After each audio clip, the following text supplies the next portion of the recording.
mahigit 8 bilyon. Sa dinami-dami ng tao sa mundo, paano mo hahanapin ang para sa'yo? Hi, Libra girl. Hello, Aquaman. Come to come? Agad-agad? 3, 2, 1.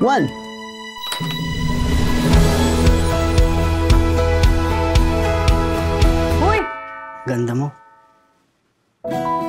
Thank you. Cute ka rin naman. A story across space and time. Luma na yung kalendaryo mo, 2009 pa yan, oh. Ano to, prank? 2009 nga. 2024! Bangag ka ba? 2024 na dyan. Baka kaya nangyayari sa atin to for us to correct something in our past. This generation's next love team. Seth Fadalin and Francine Diaz will changing the past give you the future you want. Hindi ko na nakilala ang mga magulang ko. Inampun lang ako. Bata pa lang ako, naghiwalay na sila mama at papa. Minsan lang tayo mabuhay, Lex. Masama bang maghangad ng normal na pamilya? Pwede pa kaming mabuo ulit at ikaw lang makakagawa nun. One time lang ha. Anong naisip mong gawin? Si Papa. Maybe lahat ng to meant to happen, Lex. Ikaw, at ako. Gusto kita mabigyan ng masaya at kumpletong pamilya ka rin. Ma, si Papa. Wala na si Papa.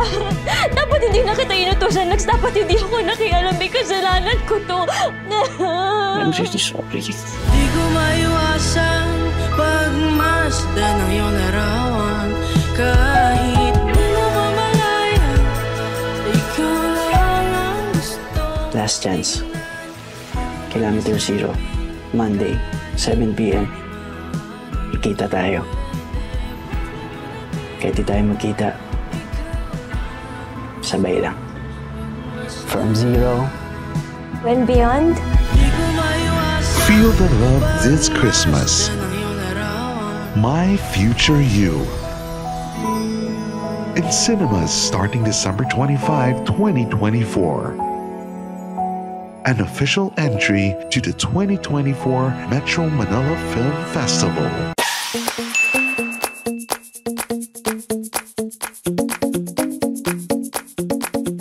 Binigay ko sa iyo ang lahat, pero nagawa mo kong lokohin. Pati na pamilya ko sinuway ko ng dahil sa iyo. Pero ito'y gaganti mo sa akin? Huh? Huy! Nababaliw ka na naman? Ayos-ayusin mo nga yung buhay mo, Mimi. Nakakaloka ka? Ang tagal-tagal mo nag-aral, pag-aarte lang pala baksak mo? Alalahanin mo, Mimi. Sa akin ka binili ng namayapa kong ate. Alam ko po yun, Tito. Yun po ang pinangako niyo sa aking ina. O, pause mo muna yung drama mo. Ay, hello, Mrs. Ching! Ay, naku! Ay, opo! Okay naman po itong bahay ninyo. Yung pong dirty kitchen, ayun, dirty pa rin. Ang ibig ko pong sabihin ay inaayos ko naman po. Ay, opo.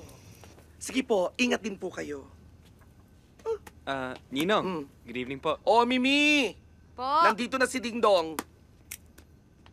Ay! Hi. Tinago mo pa yung flowers, abot mo na yan. Tito talaga. Uy! Sweet mo naman. Oh, akin na. Anong lesson natin tonight? Chemistry. May quiz kami bukas. Naku, yung favorite mo. Favorite mong ilagpak. Hoy, Dingdong! Uy! Ginagawa mo dito? Ini-istorbo mo na naman tong girlfriend ko? Papa-tutor lang naman siya. Pichi, anak? Pichi? Ay! Pichi?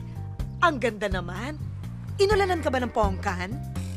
Talaga, Mama? Maganda? Of course! Pakilagay nga po, malilate na ako sa party eh. Party? Party na naman? O, ayan, anak. Oh, ang ganda. Pichi, tumawag na naman ang teacher mo sa akin. Nahuli ka daw. Nakikipaghalikan ka sa boyfriend mo. Sa locker room. Galing naman nila mambintang. Hindi ka nakikipaghalikan? Hindi ko boyfriend. Ano ba ito? Nagpalit ka na naman ng boyfriend? May endo ba yan? Eh kasi naman, Mama. As usual, mas matalino pa yung mga mini-makeupan mo kesa sa mga dinidate ko. Aba naku, anak. Wala kang makikitang mas matalino pa sa'yo. Anak, nung ginawa ang mundo, sa 1,000,000, isa lang ang genius. At ikaw yon. Kaya nga there's nothing to worry about me, Mama. Basta, nandyan yan. Sigurado ka? Oo, dali-dali pa ka umalis. Kailangan natin malaman ng totoo. Ma!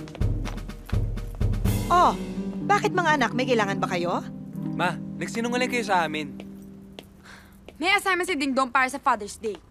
Nag-research ako sa internet. Sinabi niyo kasama si Papa doon sa lumubog na barko noon. April 7, 1996. Walang lumubog na barko.